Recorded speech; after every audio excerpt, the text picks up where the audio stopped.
श्रीमद्भागवत महापुराण दशम स्कंद अध्याय 76 शाल्व के साथ यादवों का युद्ध। श्री सुखदेव जी कहते हैं, परीक्षित, अब मनुष्य किसी लीला करने वाले भगवान श्री कृष्ण का यह एक और अद्भुत चरित्र सुनो।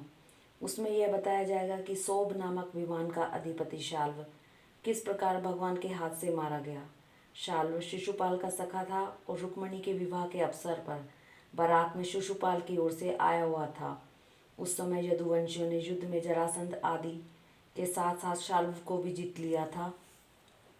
उस दिन सब राजाओं के सामने शाल्व ने यह प्रतिज्ञा की थी कि मैं पृथ्वी से यदुवंशियों को मिटा छोड़ूंगा, सब लोग मेरा बल पुरुष देखना।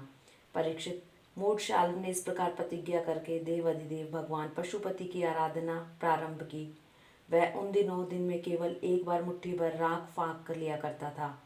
यूँ तो पार्वती पति भगवान शंकर आशुतोष हैं, ओढ़रदानी हैं, फिर भी वे शाल्व का घोर संकल्प जानकर 1 वर्ष के बाद प्रसन्न हुए। उन्होंने अपने शरणागत शाल्व से वर मांगने के लिए कहा।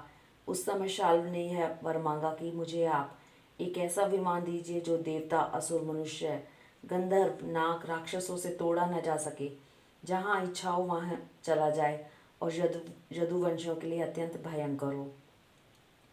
भगवान शंकर ने कह दिया, तथास्तु।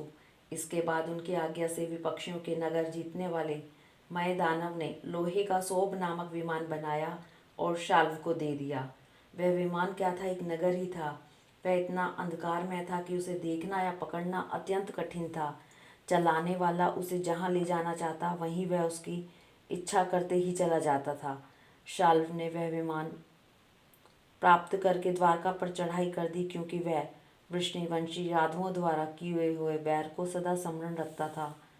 शाल्व ने अपनी बहुत बड़ी सेना से द्वारका को चारों ओर से घेर लिया और फिर उसके फल फूल से लदे उपवन उद्यानों को उजाड़ने और नगर द्वारों, फाटकों, राजमहलों, अटारियों, दीवारों और नागरिकों के मनोविनोद के स्थानों को नष्ट भ्रष्ट करने लगा। उस श्रेष्ठ विमान से शस्त्रों की जड़ी लग गई।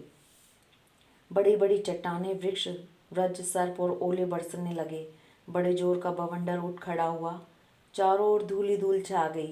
प्राचीन काल में जैसे त्रिपुरासुर ने सारी पृथ्वी को पीड़ित कर रखा था, वैसे ही शाल्व के विमान ने द्वारकापुरी को अत्यंत पीड़ित कर दिया। वहाँ के नगर नारियों को कहीं एक क्षण के लिए भी शांति न मिलती थी। परम यशस्वी वीर भगवान प्रद्युम्न ने देखा हमारी प्रजा को बड़ा कष्ट हो रहा है। तब उन्होंने रथ पर सवार होकर सबको ढांढस बंधाया और कहा कि डरो मत। उनके पीछे पीछे सात्यकी, चारुदेशन, साम भाइयों के साथ अक्रूर, कृतवर्मा, भानुविंद, गद, शुक, सारण आदि बहुत से वीर बड़े बड़े धनुष धारण करके निकले। वे सब के सब महारथी थे, सब ने कवच पहन रखे थे और सबकी रक्षा के लिए बहुत से रथ, हाथी, घोड़े और पैदल सेना साथ साथ चल रही थी। इसके बाद प्राचीन काल में जैसे देवताओं के साथ असुरों का घमासान युद्ध हुआ था, वैसे ही शाल्व के सैनिकों और यदुवंशियों का युद्ध होने लगा।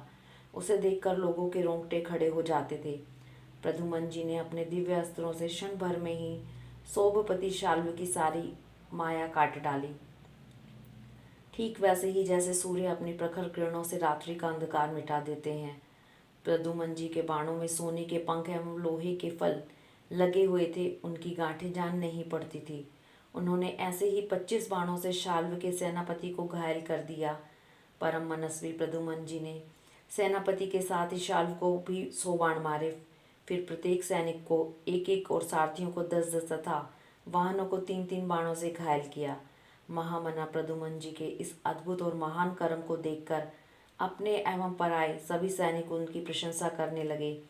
मैं दानव का बनाया हुआ शाल्व का वह विमान अत्यंत मायामय था। वह इतना विचित्र था कि कभी अनेक रूपों में दिखता तो कभी एक रूप में, कभी दिखता तो कभी ना दिखता। यदुवंशियों को इस बात का पता न चलता कि वह इस समय कहाँ है। वह कभी पृथ्वी पर आ जाता तो कभी आकाश में उड़ने लगता, कभी पहाड़ की चोटी पर चढ़ जाता तो कभी जल में तैरने लगता। वह अलात चक्र के समान मानो कोई दुमुही लुकड़ियों को की बनी भांज रहा हो, घूमता रहता था, एक क्षण के लिए भी कहीं ठहरता न था। शाल्व अपने विमान और सैनिकों के साथ जहाँ जहाँ दिखाई पड़ता वहीं वहीं यदुवंशी सेनापति बाणों की झड़ी लगा देते। उनके बाण सूर्य और अग्नि के समान जलते हुए तथा विषैले सांप की तरह असहाय होते थे। उनमें शाल्व का नगर आकार विमान और सेना अत्यंत पीड़ित हो गई, यहाँ तक कि यदुवंशियों के बाणों से शाल्व स्वयं मूर्छित हो गया। परीक्षित, शाल्व के सेनापतियों ने भी यदुवंशियों पर खूब शस्त्रों की वर्षा कर रखी थी। इससे वे अत्यंत पीड़ित थे, परंतु उन्होंने अपना अपना मोर्चा छोड़ा नहीं। वे सोचते थे कि मरेंगे तो परलोक बनेगा और जीतेंगे तो विजय की प्राप्ति होगी। शाल्व के मंत्री का नाम था धूमान, जिसे पहले प्रद्युम्न जी ने 25 बाण मारे थे। वह बहुत बली था।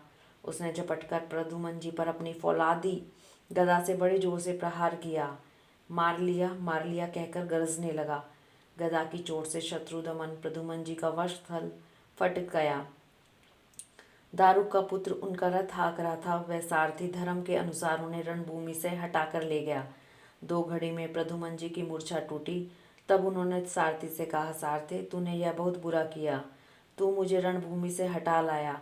सूत, हमने ऐसा कभी नहीं सुना कि हमारे वंश का कोई भी वीर कभी रणभूमि छोड़कर अलग हट गया हो। यह कलंक का टीका तो केवल मेरे ही सिर लगा। सचमुच सूत, तू कायर है। बता तो सही, अब मैं अपने ताऊ बलराम जी और पिता श्री कृष्ण के सामने जाकर क्या कहूँगा? अब तो सब लोग यही कहेंगे ना कि मैं युद्ध से भग गया। उनके पूछने पर मैं अपने अनुरूप क्या उत्तर दे सकूँगा? मेरी भाभियाँ हंसती हुई मुझसे साफ साफ पूछेंगी कि कहो वीर, तुम नपुंसक कैसे हो गए? दूसरों ने युद्ध में तुम्हें नीचा कैसे दिखा दिया? सूत, अवश्य ही तुमने मुझे रणभूमि से भगाकर अक्षम्य अपराध किया है। सारथी ने कहा, आयुष्मान, मैंने जो कुछ किया है सारथी का धर्म समझकर ही किया है। मेरे समर्थ स्वामी, युद्ध का ऐसा धर्म है कि संकट पड़ने पर सारथी रथी की रक्षा कर ले और रथी सारथी की। इस धर्म को समझते हुए ही मैंने आपको रणभूमि से हटाया है।